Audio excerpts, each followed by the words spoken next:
On Tuesday morning, Joel Bryan and Avi Glazer met executives from Nike. They discussed United's £300 million plus merchandise deal.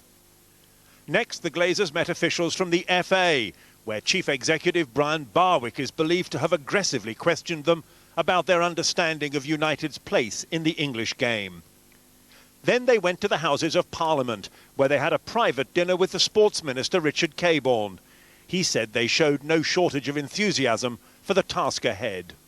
Well, it's thought that the Glazer brothers are on a 48-hour visit to the UK. They've already met officials of the FA and they have met the Sports Minister Richard Cabourn. But tonight they came to Manchester United's Old Trafford ground, it's thought, for the first time. Brian in the front of this picture, his brother Joel wearing a grey suit, and Avi Glazer wearing the light tan suit. Now, they were shown around by David Gill. They saw the famous Old Trafford pitch. They were shown around inside as well. It's likely they will have seen Manchester United's trophy room, which could have given them some idea of the record of success which supporters here hope they'll be able to maintain. And tonight, about 300 fans gathered. These were people opposed to the takeover who wanted to come here and make their feelings known. A pretty small protest in proportion to the 67,000 people who come here every week or every fortnight on match days. As news leaked out of this flying visit to the Theatre of Dreams, there were some United fans who wanted to give them their own reception.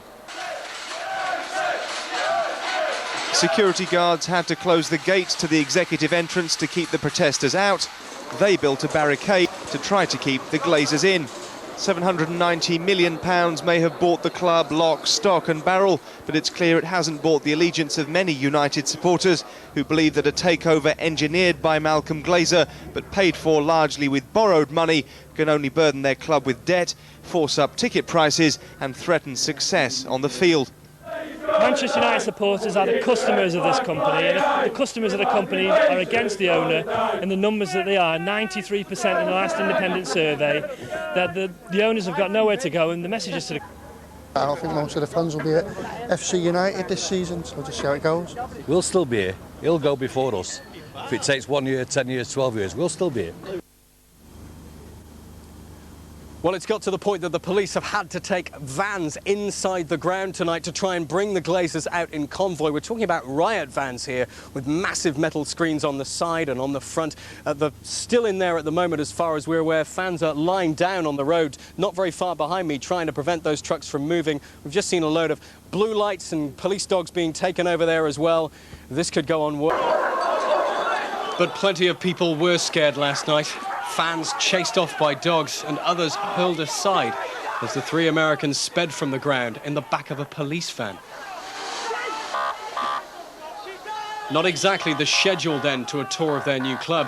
Hundreds of fans, hearing rumours of their presence, wanted to look the Glazers in the eye. They barricaded roads, many sitting down in protest. Moving them wasn't done by request.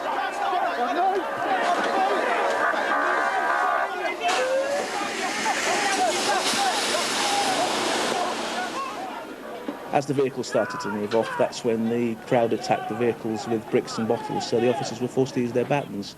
This was a fast-moving incident where the officer at the scene at the time made a decision to do the way we carried out the operation. We've got no criticism of that officer. We believe that our officers used their batons quite lawfully and justifiably. The police riot to get him out the ground. Yeah. Every game is here. He'll need a police protection to get him out. He'll need helicopters. This is real life now. This is real people coming after him. The new owners they hold in such contempt have now gone, but they're still here, still angry and still surrounded by police. How do the Glazers ever turn up to a match day in future and get away in one piece? There was a very different atmosphere last night when police were forced to break through barricades to escort United's new owners to safety. There were 2 arrests, but fans groups insist they were not being violent. We've tried to liaise with them at every step, but every step what they've done is come back with heavier and heavier policing. Yesterday was the culmination of that, and this was something straight out of George Orwell's 1984. Our view was that this was a violent demonstration that became violent, had the potential to become a lot more violent, and we took the action that was necessary in order to try and defuse the situation and get the Glazer family away. The police were also critical of the club for not warning them about the Glazers' visit. Well, there's been a police presence here at Old Trafford for, of course, most of the day here. The Glazer takeover began as a football issue. It then became a financial issue, and now suddenly it's become a security issue. Well, you know, Helen, this ground behind me is often fondly referred to as the Theatre of Dreams. But the reception that Malcolm Glazer's sons received last night was more the stuff of nightmares. Now, they came back undeterred, though, for a second day running to meet staff and also Sir Bobby Charlton, and simply to cast their eyes over the latest addition to the family silverware. Taking stock of their empire, Malcolm Glazer's sons were shown around Manchester United's mega store this afternoon, keen to inspect a vital part of the club's famously lucrative merchandising operation. There were no protests this time, but United legend Sir Bobby Charlton came out to urge the fans who did turn up to give the Glazers a chance. I think they're very happy with what they've got, and I think that they see it's going to be very successful. And with all the things that I was trying to put across and the things that they might not know, not being football people, I think that they were very receptive. Well, this morning they turned up by simply walking into Old Trafford, explaining what happened to staff and meeting the club's great and good. I tried to alleviate any fears that they might have about putting their foot in it and taking the wrong sort of steps. They're very, very careful and want to ask as many people as they possibly can the type of advice that will help them to do their job properly. Well, Richard, as you say, they slipped away unnoticed, which is a bit baffling because lots of you were there, yourself included, trying to spot them. How did they manage that then?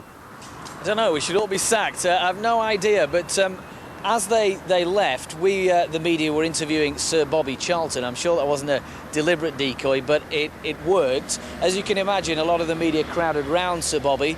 He had some very interesting thoughts, and here's what he had to say. I'm like any other football fan. You know, I've been waking up in the middle of the night wondering what was going on. But they allayed a lot of my fears, and I asked them a lot of questions about the future of the club and where it was going, and the future of people that were wrapped up in the club, either physically, you know, like the staff, or non-physically, like the fans. And they were very receptive to everything. They said that they would do everything that they possibly could to make this a very successful football club run by football people. And they were quite receptive. They don't intend to make any changes. And I was a little bit apologetic to them about the reception that they had from some of the fans. And it's not, I feel that is not the majority of the fans. The majority of the fans want to see really good football played regularly so that they can go and enjoy the pastime. And I think that if it's not that, you know, then there's something wrong. We can't have any physical violence with regard to football. It's not in our game. But I was quite happy with the whole thing. Really, I was. And they're not changing anything. They're letting football people run the football club, and they've got ambitions like everyone else. They want to win. Well, we all want to win. What are you saying to the fans today who are very, very worried about what's going on? Well, I would say not to worry too much. The club is bigger than anyone. The club is bigger than the Glazer family. It's bigger than any manager, any player, any director that's been here. And it will continue to be. That's the plan, is that nothing changes and fans will enjoy going to watch the football. Football? It's a while since anyone mentioned that at Old Trafford. And in some ways, that's the biggest problem. I went in with an open mind, and I was very pleased that they're making no changes, and that Man United being successful is the most important thing, because if they're successful, it means that the fans are happy. Have they expressed a view about all the anger that this whole business has attracted? Have they been upset by that? They've not been upset. They've been a little surprised, I think. Things are not going to be okay. There's not an analyst in the world that can see how the Glazers' business plan is going to work. It's thought the three Glazer brothers managed to slip away unnoticed from Old Trafford at about 4 o'clock. The Glazer sons have now given their first interview. We won't hear it until tomorrow night. Supporters groups say if only they'd spoken to the fans last night, none of this would have happened. Well, let's be perfectly honest here. If the Glazers had come out and spoken to the crowd, even if they were stood behind the security screens, they wouldn't have had the greatest reception, and the chances are one or two things would have been thrown through those security screens. One of the people who was here last night is Colin Hendry from IMUSA, the fans group. Colin, the Glazers tonight are saying that this is all down to the ugliest, worst side of football. They've got a point, haven't they? It's nothing to do with football. This is about people's human rights and civil liberties. It's about the rights of big businessmen to come in and borrow $1 billion to steal people's heritage. Manchester United Football Club, the bricks, the facilities have been sold to the Glazers. They've not bought the heart, they've not bought the soul. That can never be for sale to them. But that's the point, isn't it? The bricks, the facilities are theirs. They're theirs to do with as they want as businessmen. People have no right to be on there barricading things, causing problems, sparking a riot. We didn't spark a riot. We had a peaceful, spontaneous demonstration. What happened was that the police decided it was a riot and behaved appropriately. People were sat in front of a barricade, and then what happened is the attacked us with their batons en masse. Now, the police say they have not had a single complaint about last night. Surely if they were that heavy-handed, somebody somewhere would have had something to say about it. It's less than 24 hours since this happened yesterday.